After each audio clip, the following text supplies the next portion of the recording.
I got to get this Performance CVT kit going. Got money to make. There we go. Here, hand me that red. Red's really fast. Just about out of fast red.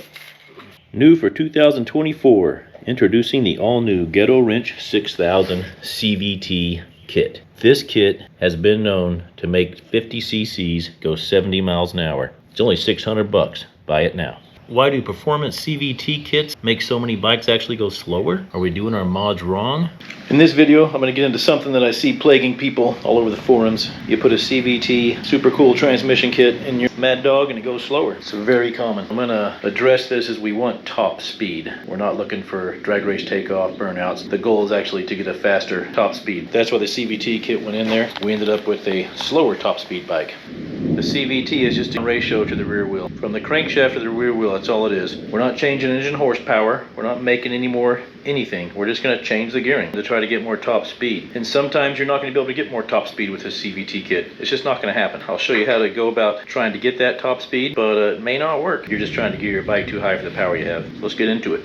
All right, let's break down this CVT transmission kit that we've all been saving up for. There's only one part of this kit that can make you faster. Well, this goes on the outside of your Variator, and the starter engages it and it turns. The stock one is 97 millimeters. You can't get bigger than that. So it's not the size of it that makes it better. What makes it so awesome is it's made of aluminum. Your stock one is made of steel. This thing's heavy, it's a pig. It can't get out of its own way. But the aluminum one will make you go 95 miles an hour. It says so right on it. Problem is, the aluminum one, your teeth are gonna get ripped off there by your starter drive, and it's gonna spin and leave you stranded. So that needs to go in the trash. Next up, we have this thing. Nobody knows what it is, but every kit comes with one piece that you can't figure out where it goes. So we can put that in the trash. We've got our nut that holds our clutch. Behind this bell is that clutch. The kit's gonna come with a nice titanium one. Well, it's not actually titanium, so it's steel with electroplating. Not making you faster. It's going to come with the high performance clutch. It's high performance because it's got red on it. As this clutch spins around faster and faster and faster, notice the wheel's not going, nothing's going. These little shoes get expanded out and they're going to grab this thing here. That's your clutch bell. They're going to grab the inside of that. And when they grab the inside of that, they're going to make that bell turn. When that bell turns, the rear wheel turns. Look at that. If your clutch is slipping, you need a new clutch. If your clutch is not slipping, you can't go faster by adding a performance clutch.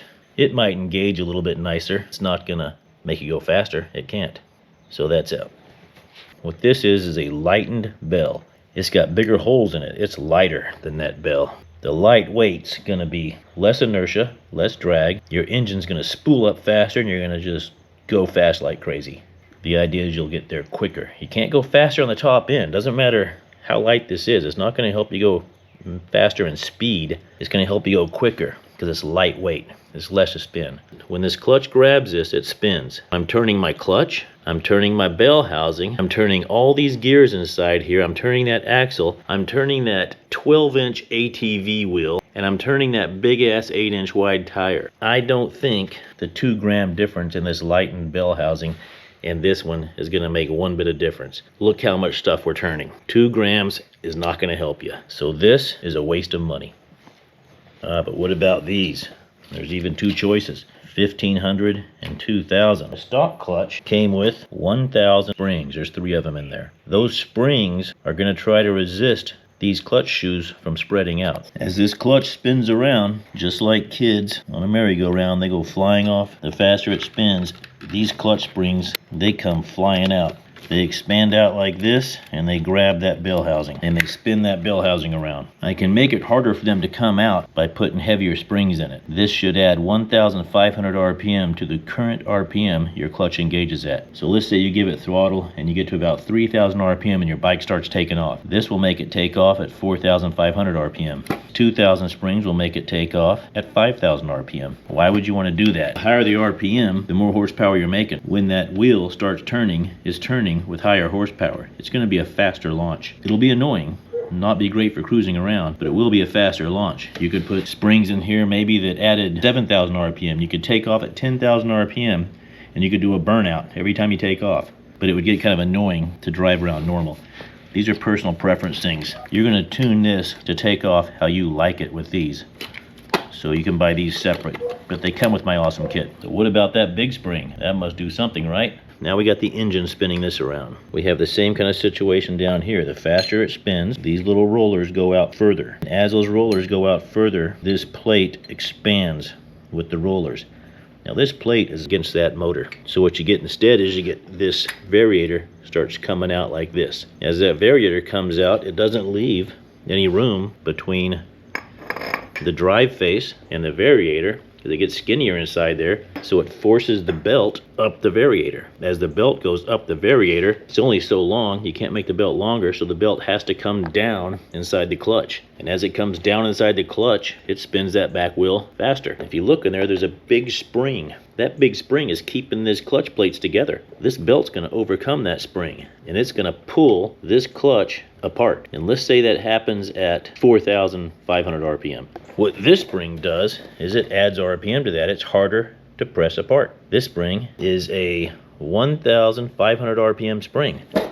So now this clutch is not going to come apart until 6,000 RPM. It's when it's going to make its final shift into its highest gear. We're going to make it shift at a higher RPM. Again, it's not going to make you faster, could make you quicker, but it's all a personal feel. It's almost like being stuck in first or second gear until the RPMs get high enough that you have the power, and then it'll shift into third and fourth and stuff like that. Because we can tune our bike to how we like it with these springs. Probably the most important piece of performance gear that didn't come with your kit is this belt right here. This belt, 788 millimeters long. This is an extra long case 139 QMB. If you take your bike to a scooter shop, they're most likely going to Google it, and they're going to put in a long case belt, and it's going to be too short. It's going to be like a 695 or something, whatever you find on Google. 735, not really sure, but it doesn't matter. The point is, if this belt's too short, it can't get all the way up the variator to its maximum speed. So if you've had your bike worked on, you've had your belt changed, and you find you're not going as fast as you used to go, make sure your belt's the right size. You need a 788 for these things. The other issue you'll find, belt is an 18.1 wide. Now if I measure my belt, it's 17.39. This belt's worn out. I could gain some speed by getting the new belt. I'm not going to because I'm a cheap ass, but if this belt were 18 millimeters wide, it would go a little higher on here. A thinner belt will make it go slower. So that's a pretty important piece of performance gear for your CVT. This is the front of the Ghetto Wrench CVT kit. The kit will most likely come with heavier roller weights, and there's kind of a reason why, but you may not want them. This is a tuning thing for your own preference. You have the back ramp, these little bushings to hold the back ramp, and the one thing that can make it go faster is this variator right here.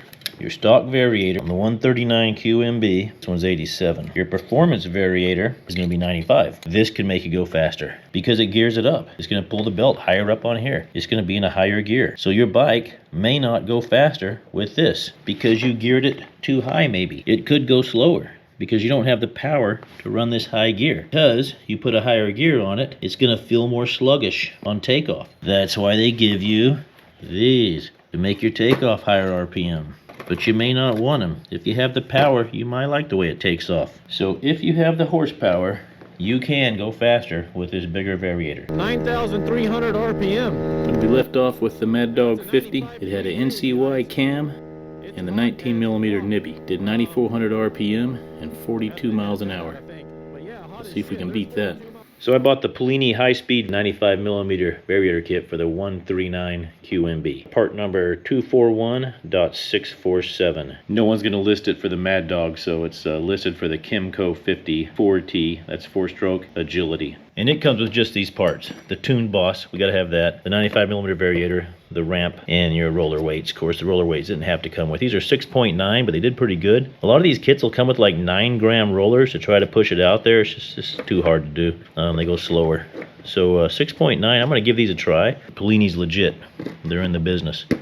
These guys know what they're doing. It's made in Italy, not China. Pretty fancy. The negative side to any gear up mod is that it's going to feel sluggish down low. And it does feel more sluggish down low. It takes off nice still. At about 10 miles an hour, feels pretty sluggish. Right in here. You can tell it's definitely geared up. Well, there it is. New top speed, 21 miles an hour. And 5,000 RPM. How's that right?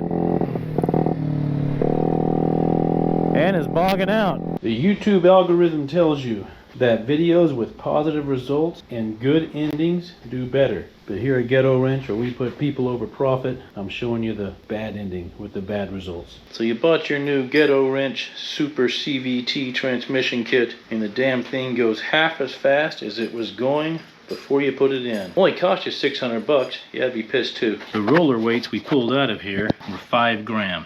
That's the stock roller weights. We put 6.9 grams in there, so basically 7 grams. Those heavy roller weights should push that belt all the way to the edge. But if you notice, the belt has barely went up here. Because those heavy roller weights can't go a high enough RPM to get this thing to spin fast enough to sling those weights out. You got to a point of diminishing returns with them. Those weights are too heavy. The assumption is when you put one of these high-speed variators in is you've already made horsepower mods. It's got a cam, it's got a smooth bore. It honestly should have worked, but it didn't work. Now, if you remember when we did the roller weight test on this very bike in stock form, the 7 grams didn't perform that bad because we hadn't geared it up with this variator. So what I'm going to do is put lighter roller weight. I can put these original 5s in there and see what that does. Now here's a mistake point for a lot of people. The bike's running real good. It's peppy. It's down low. It feels good. The 5 gram roller weights helped it. The variator's shifting up too quick.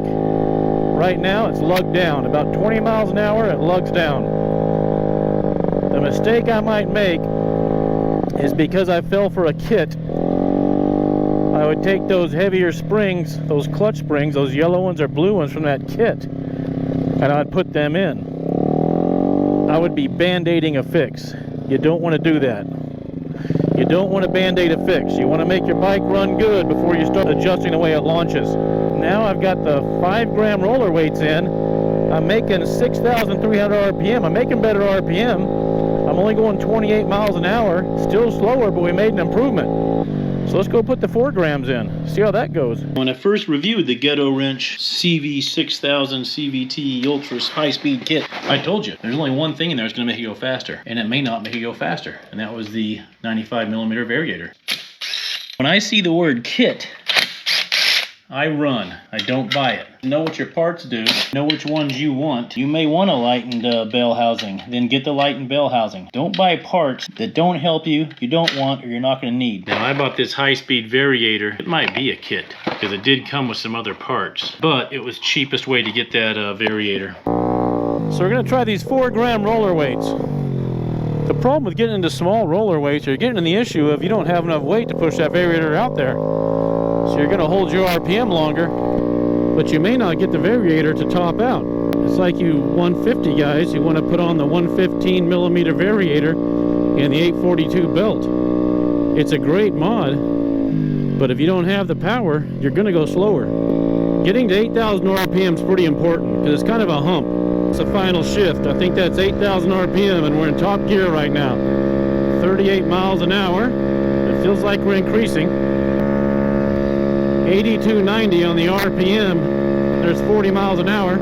With the stock variator, we ran 81mm diameter. On the Polini, we were running about 87mm, which is in that performance range. That's the top of the stock limit. So the rollers are doing their job, the variator is doing their job. We just don't have the horsepower for it to work. We just haven't got to the power. What was I, 8,300 RPM on that run? That's not enough. We need to be maybe up to like 9,500. That's where this thing's making horsepower. Taking it up high. And I think up high we do have the power to run that big variator. So how do we get those RPMs up higher? With the smaller roller weights, we're hitting a wall. We're going to get too small to push that variator out. So here's where the springs come in. The idea is we're going to hold our RPM higher and not allow it to shift. Because right now we're getting the RPM up to around 8,000 something and then it's shifting into a higher gear. And we're killing our RPM, we're killing our horsepower. So we're going to try the yellow spring. We're going to try to hold our RPM another 1,500. It should get us over that 8,500 RPM hump when we hit top gear. I'm going to put the 5 grams back in, the 95 variator, that's our stock grams. I'm going to start the test from there.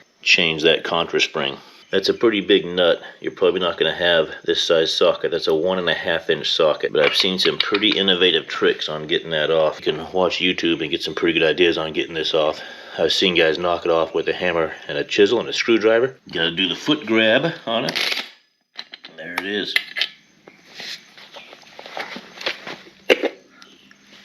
There's your Contra spring. Here's your other springs. You can see on the 50 they're not that hard to take off, but we're going to leave those stock. We're not wanting to take off faster. Just wanting to hold that high RPM till later. 4.38, 3.91. So it's a little thicker too, and longer. Normally don't like the way a heavier Contra spring or torque spring makes the bike feel, but this one actually, I think, helps the 50 quite a bit. Feels more peppy down low. It seems to be maintaining a higher RPM. I'm just cruising around here 20 miles an hour. I'm doing 7,300 RPM. So it feels nice and powerful. And I'm going to put Loctite on this mirror. There's 8,300 RPM. 37 miles an hour. 8,400 RPM. 38. I may go back and try the 4-gram rollers. Using the yellow torque spring and the 5-gram rollers was definitely an improvement over the 5-gram rollers before. We know the 4-gram rollers did better than the 5-gram, so maybe with the yellow spring and the 4-gram rollers, we might get that sweet spot in this transmission. I really think I need to get around 9,000 RPM to make the power to push that bigger variator.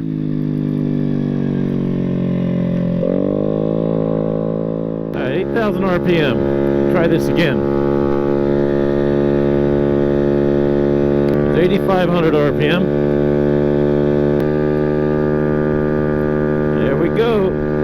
Almost there. 8,900.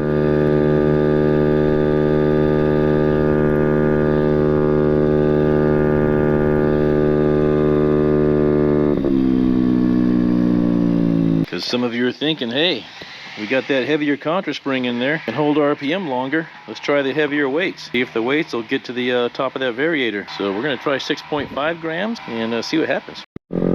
Just as suspected, the heavier weights made it run like a dog down low. Doesn't even increase in speed.